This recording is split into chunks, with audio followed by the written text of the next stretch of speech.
hadis-hadis di dalam kitab Riyadhus Shalihin, masih bab 13. Nanti selang sekar Bulughul Maram Riyadhus Shalihin, Bulughul Maram Riyadhus Shalihin, supaya tidak jenuh. Sekarang masuk ke bab 7, ke hadis ke-7 dari bab 13, atau hadis nomor 123 dari awal. Kalau dari awal hadisnya nomor 123. Kalau dari bab hadisnya nomor 7. Anhu, dari sahabat Abu Hurairah. Jadi kalau disebut dengan kata ganti anhu, itu maksudnya sahabat yang meriwayatkan hadis ini masih sama dengan sahabat sebelumnya. Anhu, anhu, anhu, anhu, anhu, begitu tradisi metodologi penulisan para ulama hadis. Jadi tidak ditulis lagi kalau sama. As-sabiu, yang ketujuh, anhu, dari sahabat Abu Hurairah, anin Nabi sallallahu alaihi wasallam, dari Nabi sallallahu alaihi wasallam qala, ia berkata, man goda ilal masjidi awroha, man goda, barang siapa yang berangkat ke masjid, awroha, atau berangkat. Secara bahasa goda dan roha itu sama-sama berangkat. Tapi kalau goda itu artinya berangkat di awal siang, pagi-pagi, itu goda. Seperti sekarang ini goda. Kalau roha itu berangkat di akhir siang, maksudnya begitu. Goda berangkat fi awalin nahar, as-sair awalan nahar, melakukan perjalanan awal siang. Sementara roha itu as-sair akhiran nahar, perjalanan yang dilakukan di akhir pulang. Nah, maksudnya apa? Goda artinya perjalanan pergi, roha itu artinya perjalanan pulang. Jadi ini menggunakan kalimat kiasan. Berangkat, goda, berangkat pagi, diibaratkan kita berangkat. Karena umumnya orang yang berangkat itu kan pagi hari. Maka goda itu maksudnya adalah berangkat, baik pagi ataupun sore, baik siang ataupun malam. Kemudian roha itu kiasan dari pulang. Kenapa? Karena umumnya orang yang pulang itu sore hari. Itu standarnya. Standar orang keluar itu berangkat pagi pulang sore, berangkat pagi pulang sore, itu umumnya. Kalau berangkat subuh pulang malam terus itu normal. Jadi kalau kita bekerja berangkat subuh pulang malam nggak normal. Kayak saya begitu, nggak normal. Berangkat jam 3 pulang jam 10. Nah, umumnya yang namanya orang bekerja itu berangkat pagi hari pulang sore hari. Nah, maksudnya apa di sini? Maksudnya barang siapa yang berangkat ke masjid atau pulang dari masjid, begitu maksudnya. Baik berangkatnya pagi-pagi, berangkatnya siang, ataupun berangkatnya sore, atau berangkatnya malam, atau berangkatnya subuh. Karena kita berangkat ke masjid itu kalau sempat dan istiqomah sehari 5 kali berarti. Man goda ilal masjidi awroha, barang siapa yang berangkat ke masjid atau pulang dari masjid, a'adda lahu fil jannah nuzulan, maka Allah akan menyediakan di surga nuzulan, sebuah nuzul. Nuzul itu artinya hidangan. Hidangan yang disediakan untuk menyenangkan para tamu, itu disebut nuzul. Nuzul itu adalah hidangan yang biasa disediakan untuk menyenangkan para tamu-tamu. Kullama qada awraha, setiap dia pergi pagi, awraha atau sore hari. Muttafaqun alaih, hadis ini diriwayatkan oleh Imam Al-Bukhari dan juga Imam Muslim. Artinya baik Imam Bukhari maupun Imam Muslim sepakat terhadap hadis ini. sama baik sahabatnya maupun redaksi hadisnya. Itu untuk istilah kombinasi muttafaqun alaih. Nah, inilah Bapak Ibu sekalian yang kita dapatkan setiap hari. Jadi yang kita dapatkan setiap hari, setiap ke Masjid Al-Mas'arul Haram itu Allah sudah menyediakan hidangan pagi hari dan hidangan sore hari. Bukan hanya konsumsi. Kalau konsumsi dibanding dengan akhirat tidak bernilai. Tapi Allah sudah menyediakan hidangan yang lebih baik di surga, hidangan-hidangan yang biasa untuk diserahkan untuk menyenangkan para tamu. Setiap kita berangkat ke masjid, dicatat oleh Allah baik berangkat maupun perginya, Allah sediakan hidangan yang biasa untuk menyenangkan para tamu. Duhur berangkat ke masjid sudah disediakan hidangannya. Asar berangkat ke masjid sudah disediakan hidangannya. Maghrib, isya, subuh berangkat ke masjid sudah disediakan hidangannya. Jadi orang yang rajin ke masjid itu dijamin tidak akan kelaparan di akhirat. Karena bekal akhirat bukan dengan cara menabung uang di bank lalu tidak diambil-ambil. Itu mah nanti menghisab. Apalagi kalau tidak dikeluarkan zakat, infak dan sodakohnya. Katanya emas dan perak yang ditabungkan tidak dikeluarkan zakat, infak dan sodakohnya, itu akan jadi setrika yang digunakan oleh Allah untuk mensetrika badan kita. Binatang ternak, domba, sapi, unta yang tidak dikeluarkan zakatnya satu saat akan antri mendatangi kita, bukan nolong, tapi antri mendatangi kita, menginjak-injak dan mencakar-cakar kita.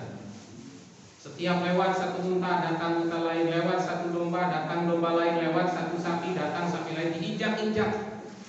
Karena unta, domba, sapinya tidak dikeluarkan zakatnya. Jadi nabung akhirat itu bukan dengan membawa bekal harta dunia seperti yang dilakukan oleh orang-orang kepercayaan atau orang-orang kafir, tapi dengan memperbanyak amal. Datang ke masjid setiap hari, hidangan tersedia. Datang ke masjid, hidangan sudah disediakan. Nah, ini sebagai motivasi bahwa seluruh amal hamba itu tercatat di sisi Allah. Dan ini juga sebagai keutamaan, barang siapa yang pergi ke masjid tidak mendorongnya kecuali untuk sholat, maka Allah mencatat baik perjalanan pergi maupun perjalanan pulang. Dan hadis ini juga sebagai anjuran fadlul muhafadzati 'alal jamaah, keutamaan untuk menjaga sholat berjamaah setiap waktu. As-saminu yang ke-8, anhu, masih dari sahabat Abu Hurairah.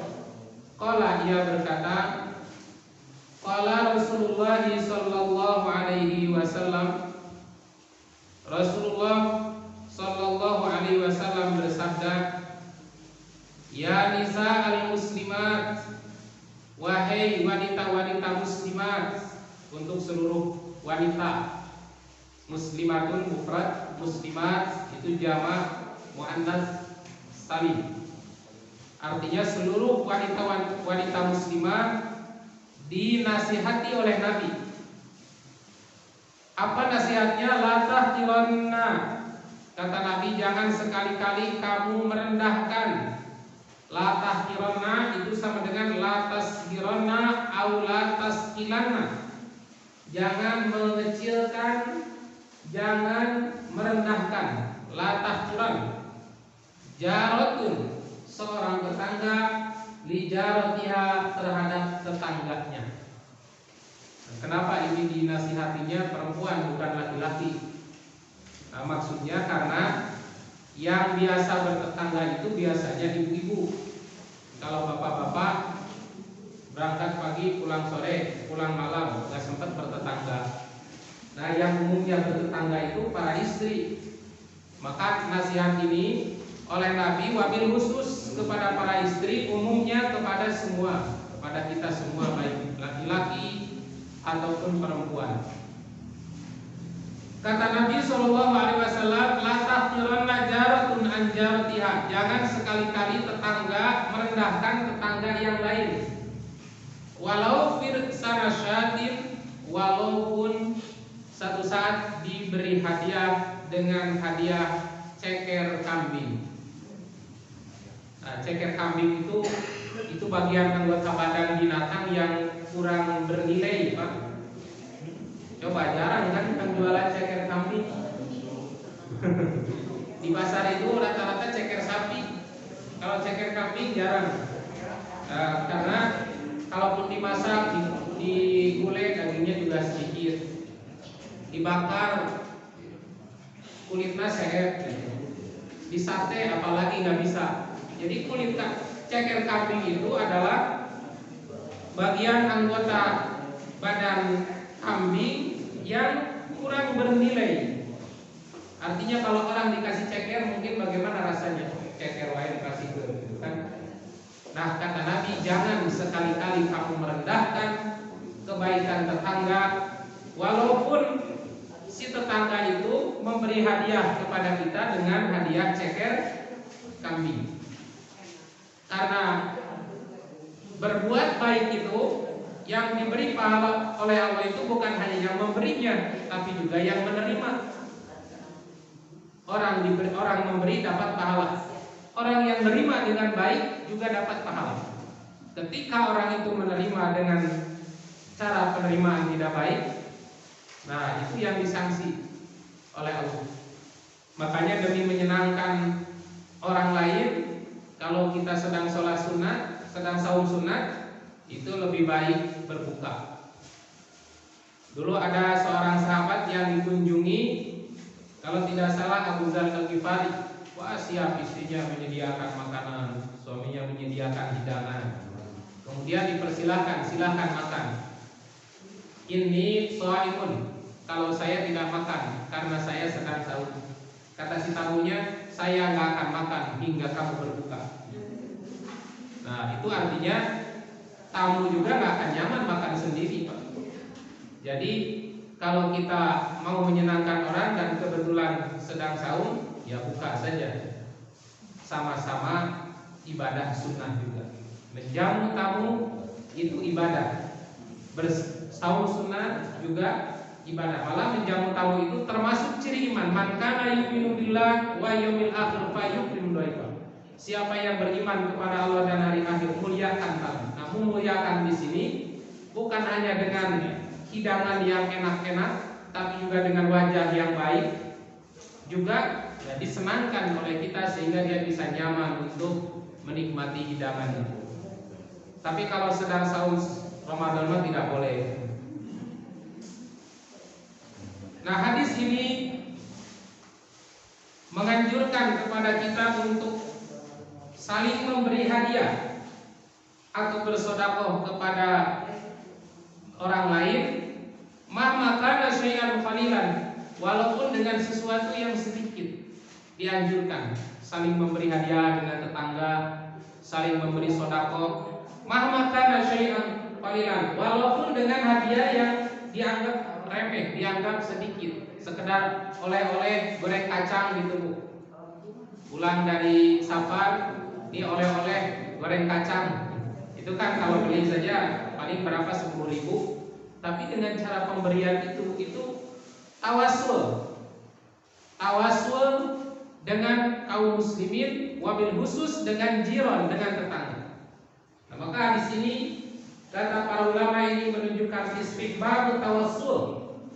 Disunahkan tawasul. Tawasul itu menyambungkan hubungan, menyambungkan silaturahim, menyambungkan rasa kasih sayang bainal muslimin, di antara kaum muslimin, wa bi khassatil jiran, wa bil khusus tawasul menghubungkan kekeluargaan silaturahim dengan tetangga.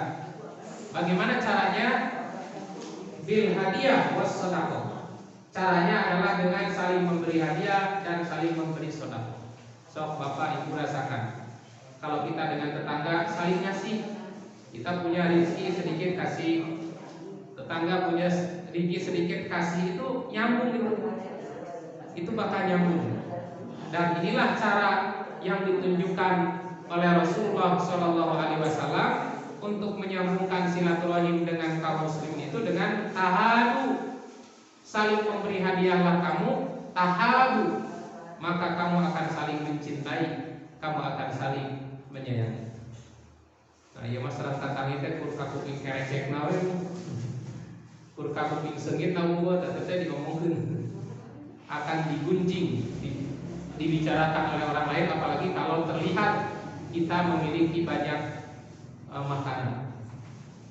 Kemudian hadis ini juga larangan an-nahyu anis-syuhi wal bukhli, larangan dari syuhun dan bukhlun. Sama-sama diartikan kikir, tapi syuhun artinya kikir, bukan hanya kikir harta, tapi juga kikir amal. Ya, tetangga nggak mau bantu, lihat orang lain kesulitan nggak mau bantu, biarin aja urusan orang lain. Nah, itu namanya orang kikir, kikir amal. Wal bukhlu, dan larangan bakhil. Kalau bakhil ini maksudnya kikir harta. Baik, bukhlun maupun suhun itu perbuatan yang tercela di dalam ajaran Islam. Kemudian hadis ini juga mengingatkan agar ada muhtiqoril ma'ruf, agar kita tidak merendahkan amal baik walaupun amal itu dianggap ringan. Kemudian atas ibu yang ke-9, anhu masih dari sahabat Abu Hurairah, anin Nabi sallallahu alaihi wasallam, dari Nabi sallallahu alaihi wasallam qala, ia berkata, al-imanu bid'un wa sab'una aw bid'un wa sittuna syu'batan. Iman itu kata Nabi bid'un, ada 7. Bid'un itu hitungan min salasin ila tis'atin. Kata bid'un itu adalah hitungan dari 3 sampai 9. Itu kata bid'un, Pak. Dan ini berlaku di dalam Al-Quran juga seperti itu. Bid'un itu hitungan antara 3 sampai 9. Seperti ketika Allah menginformasikan bahwa negeri Roma akan mengalahkan Persia pada saat perang waktu itu, pada perang Roma Persia itu terjadi 615 Hijriah, 615 Masehi. Di saat Nabi dan para sahabat masih tertekan dakwahnya di Mekah. Nah, sehingga pada saat itu di Mekah itu terjadi blok-blokan.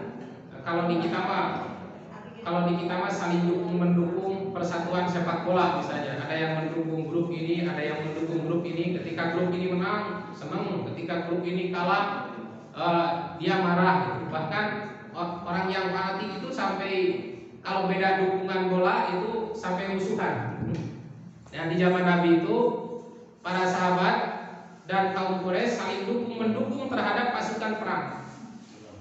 Orang-orang Quraisy lebih mendukung Persia yang sekarang jadi Iran itu, karena sama-sama menyembah berhala.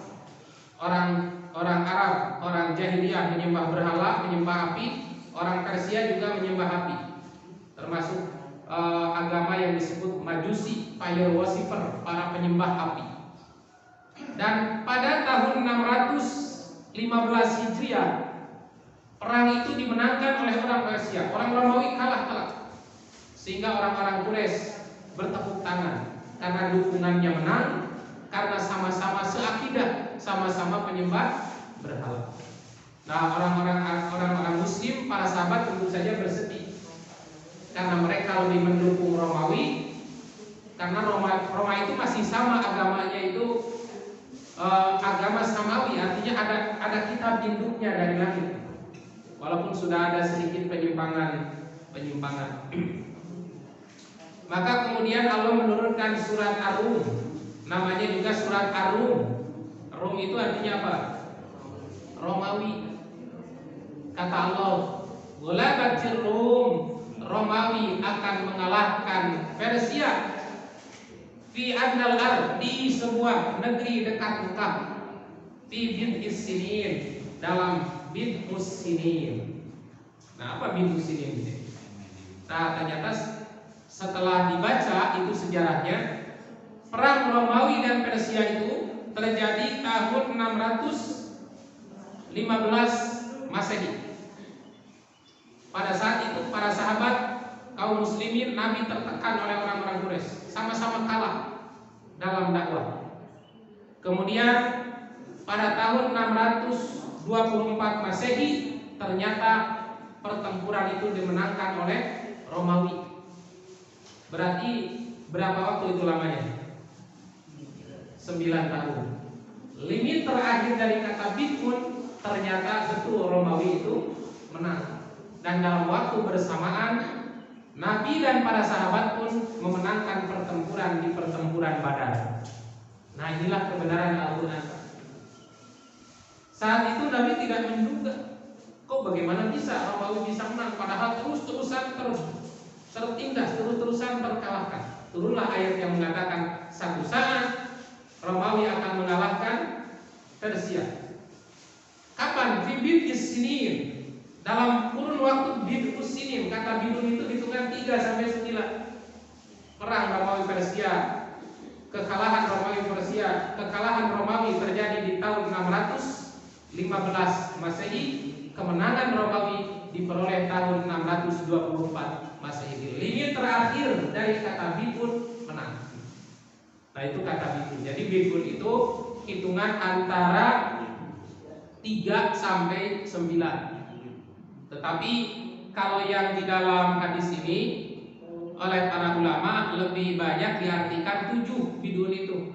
Bukan 3, bukan 4, 5, 8 atau 9. Tapi kalau saya baca dalam beberapa syarah, bahkan ada sebuah buku karya, ada sebuah buku namanya Qomitubyan Manzumah Syuhbul Iman. Nah, ini bapak-bapak yang pernah pesantren di pesantren NU pasti kenal buku ini. Itu namanya Qomitubyan. Ini Syuhbul Iman. Di sini ada 77 cabang keimanan dalam kitab Qomitubyan itu. Nah, para ulama lebih condong mengartikan bid'un dalam hadis ini 7, bukan 9. Al-imanu bid'un wa sab'una, iman itu ada 70 cabang. Aw bid'un wa situna, atau aw bid'un wa situna syubatan, atau 67 cabang. Jadi rawi di sini ragu, ada yang menyebut 77 cabang, ada yang menyebut 67 cabang. Fa'afdaluha qaulu la ilaha illallah, yang paling utama dari cabang keimanan itu adalah qaulu la ilaha illallah, ucapan la ilaha illallah. Jadi Bapak Ibu yang ba'da salat berzikir dengan zikir ini, inilah afdalul iman. Yang khafifatun fil lisan, asqalu fil mizan, ringan diucapkan oleh lisan tapi berat timbangan. Karena ini termasuk iman yang paling utama. Sampai dengan kalimat ini Nabi SAW berjanji dapat menjamin pamannya selamat dan masuk surga. Ketika sakaratul maut itu Abu Thalib, kata Nabi, wahai paman, ya ammi, wahai paman, qaulan, ucapkanlah satu ucapan yang aku nanti akan membelamu pada hari kiamat di hadapan Allah Subhanahu wa taala. Apa ucapan itu? Qaul la ilaha illallah, ucapan la ilaha illallah. Tapi karena di situ ada para pembisik, 2 orang gembong kafir yang diberi julukan Abu Jahal, Abu Lahab.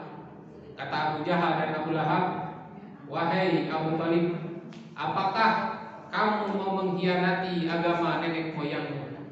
Maka akhirnya paman Nabi itu meninggal dalam keadaan kafir, tidak mengucapkan 2 kalimat syahadat. Padahal belanya terhadap Islam itu luar biasa. Islam bisa sampai ke kita sekarang itu tidak terlepas dari jasa Abu Thalib, paman Nabi. Abu Thalib itu pasang badan.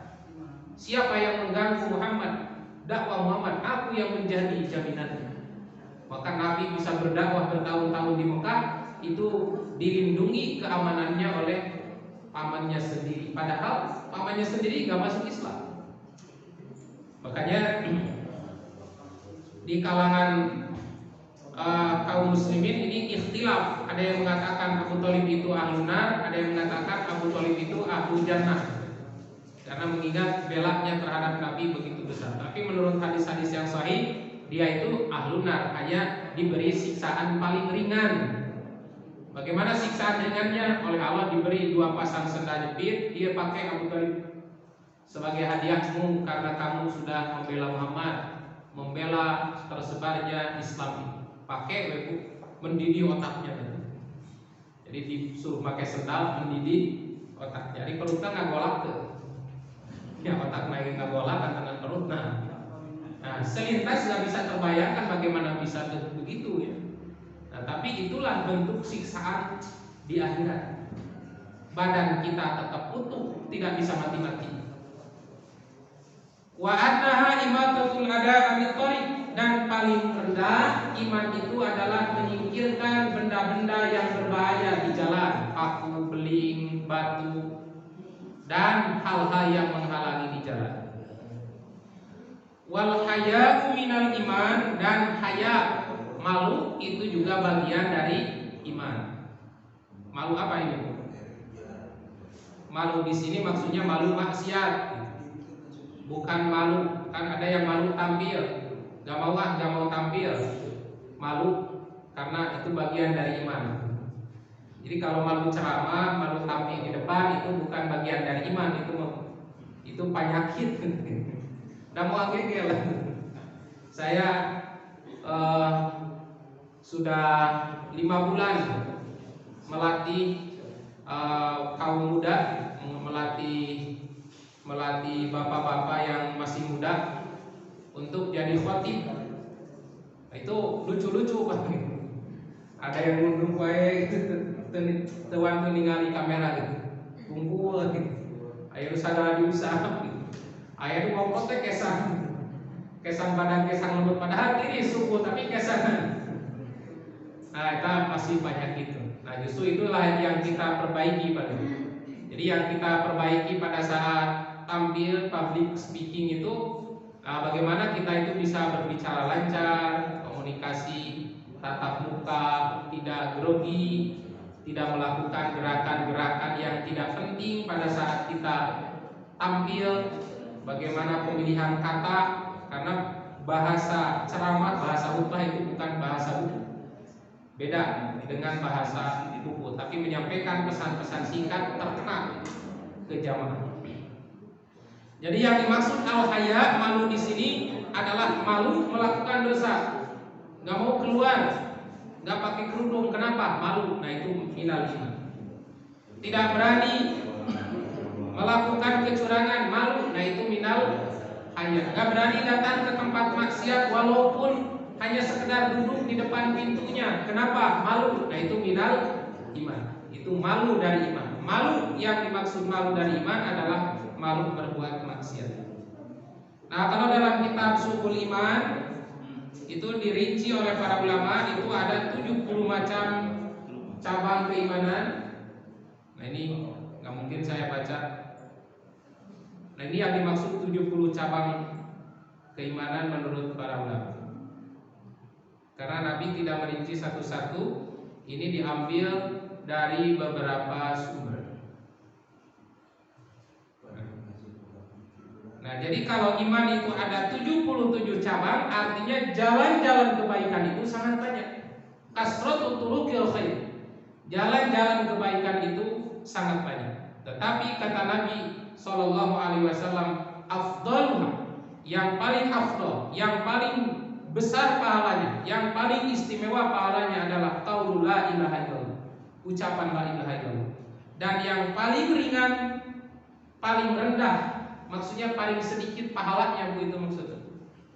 Paling rendah, paling sedikit pahalanya adalah menyingkirkan kotoran dari jalan, termasuk menyingkirkan kotoran dari masjid. Tapang rendahnya pahala. Nah, dalam hal kebaikan walaupun rendah itu jangan disepelekan. Kemudian satu lagi, al-ashiru yang ke-10 anhu masih dari sahabat Abu Hurairah, anna Rasulullah sallallahu alaihi wasallam, terjemahnya enggak kelihatan, langsung aja ke Arab. Anna Rasulullah sallallahu alaihi wasallam, bahwa Rasulullah sallallahu alaihi wasallam qala, berkata, bainama rajulun, satu ketika ada seorang rajul, seorang lelaki, yamshi bit thariq, yang melakukan perjalanan di sebuah jalan. Dalam penjelasan riwayatnya, si rajul ini seorang pelacur, katanya. Si rajul ini seorang pelacur. Ada yang menyebutkan imro'ah, ada yang menyebut rajul. Ini orang yang di zaman Bani Israel. Yamshi bi tariqin, dia melakukan perjalanan di sebuah jalan, istada alaihi atshu, dan dia sangat kehausan. Ya sudah padang pasir, Pak. Padang pasir, gak ada pohon. Kemudian panas lagi. Melakukan perjalanan jauh, ya pasti kehausan. Fawajada bi'ron, maka dia menemukan sumur galian air ke dalam. Fanazala fiha, lalu turunlah ke sumur itu. Fasyariba, lalu minum sepuasnya. Wah, betapa nikmatnya. Sedang haus, turun ada sumur, turun minum. Summa kharaja, lalu keluar, naik keluar sumur. Faiza kalbun yalhasu, tiba-tiba ada seekor anjing yang menjulurkan lidahnya, ngelel. Yakulus saro, memakan pasir, menjilat-jilat pasir karena saking kehausan. Minal atoshi, karena seekor anjing itu sangat dahaga. Maka faqala rajul, seorang ini berkata, laqad balagha hadzal qalbu minal atshi, sungguh benar-benar anjing ini merasakan kehausan. Mislal ladzi kana qad balagha minni, seperti kehausan yang aku rasakan. Fanazal al-bi'ra, kemudian si lelaki ini turun lagi ke sumur. Famala'a khuffahu, memenuhi khufnya. Khuf itu sepatu yang terbuat dari kulit, bisa dipakai untuk wadah air.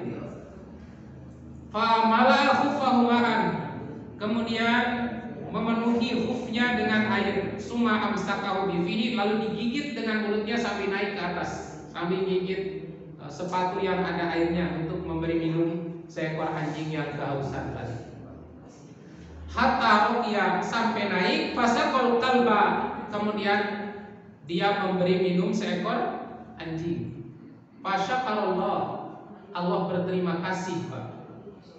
Allah berterima kasih terhadap orang ini karena sudah memberi minum hambanya. Anjing itu termasuk hamba-hamba Allah juga, yang perlu diperlakukan dengan baik kalau dia tidak berbahaya, kecuali binatang-binatang yang diperintahkan dibunuh. Kalau mengganggu, ya, kalau tidak mengganggu kan tidak boleh membunuh binatang sengaja tautan. Naon pada nembak meong, itu tidak boleh. Kalau tidak mengganggu kita jangan dibunuh. Kalau mengganggu kita seperti ular, kalajengking, mengganggu, bunuh. Hama tanaman mengganggu, bunuh. Kalau tidak, biarkan saja, mereka juga berhak untuk hidup. Nah, ini anjingnya tidak mengganggu. Faghfaralahu, maka Allah mengampuninya. Jadi Allah bersyukur, berterima kasih kepada orang ini karena sudah memberi minum seekor anjing yang kehausan. Allah berterima kasih, maka diampuni dosanya.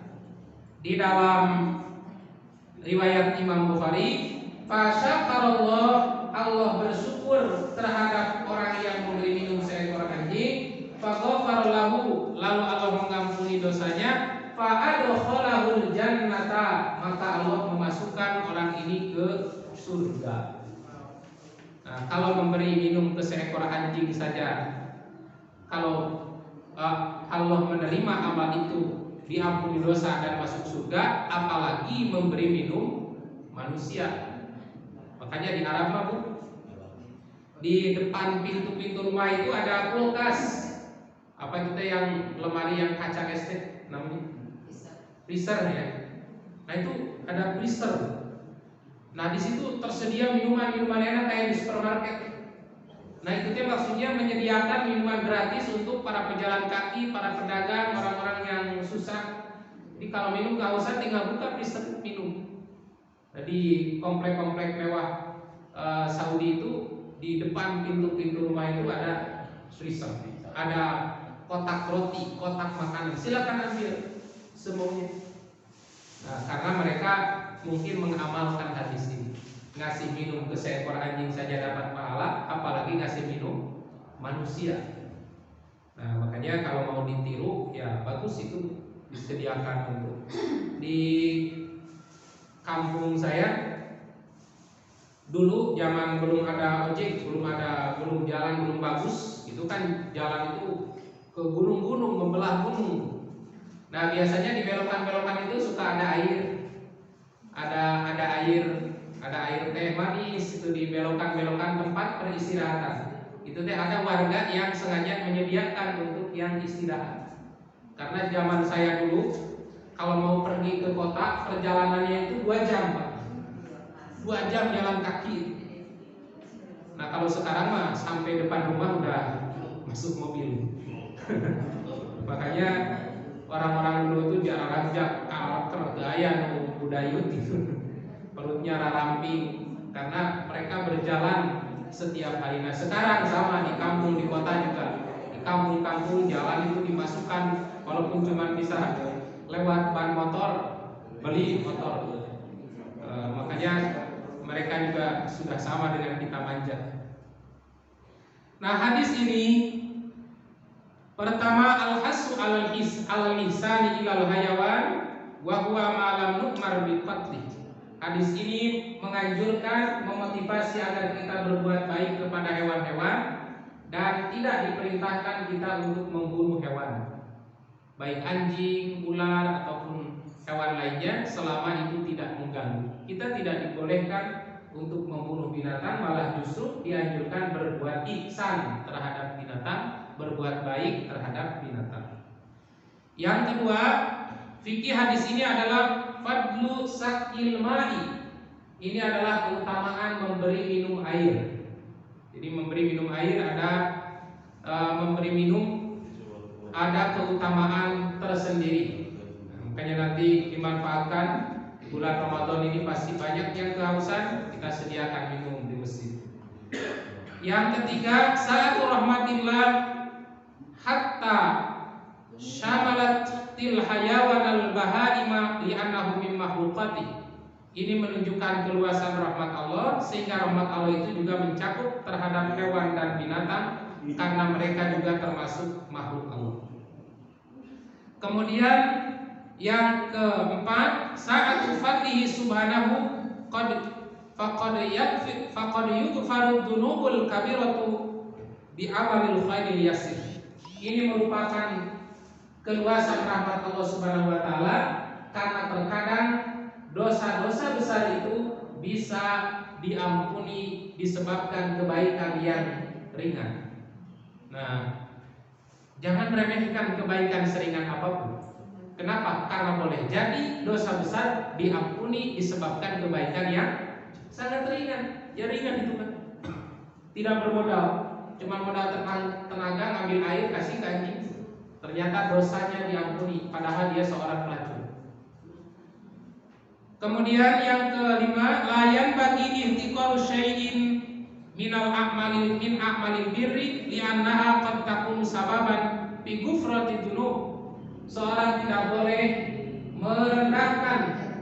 merendahkan sedikit pun dari amal kebaikan karena terkadang itu bisa menjadi sebab diampuninya segala dosa-dosa. Jangan remehkan. Ada kotoran di masjid, ambil keluarkan, jangan banyak ngomong.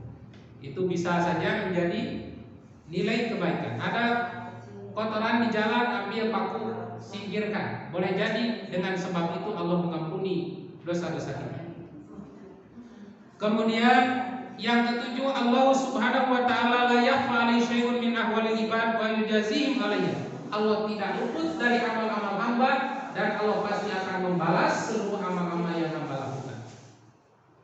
Kemudian yang kedelapan, fadlul ikhlas lillahi fahadhi a'malu lam tashibha afatur riya li'annahum amilu wa lam yarahu min ahadin illallah. Ini keutamaan ikhlas, Pak. Ini adalah keutamaan ikhlas. Kenapa amal ini dinilai ikhlas? Karena amal ini tidak terkontaminasi dengan bahaya riya. Ada yang lihat nggak orang itu? Tidak ada yang lihat. Nabi pun tahunya dari wahyu.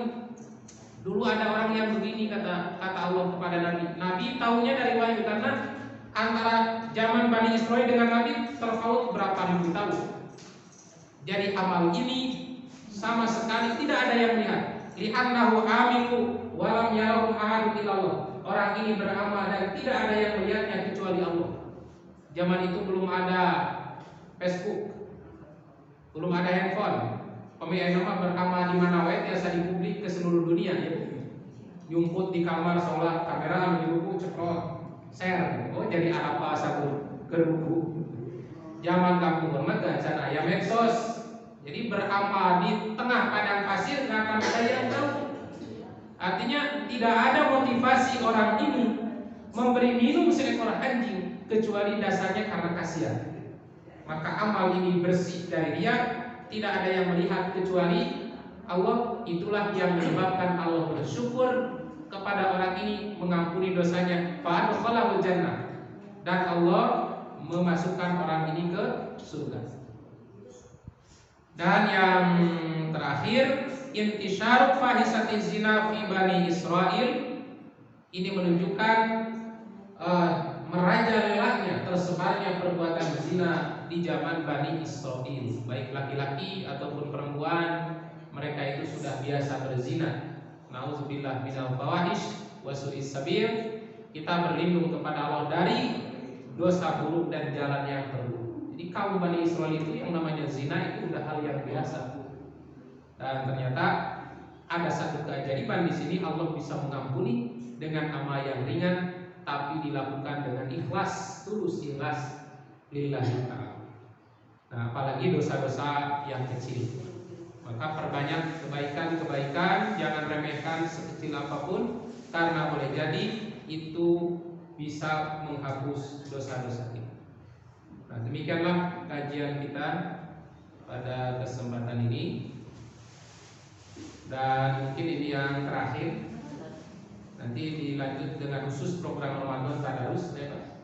Tadarus Al-Quran, karena itu hiasan Ramadan. Nah, kajiannya mungkin nanti di waktu-waktu lain. Mudah-mudahan Allah Subhanahu wa taala menyampaikan kita ke bulan Ramadan dalam keadaan sehat walafiat.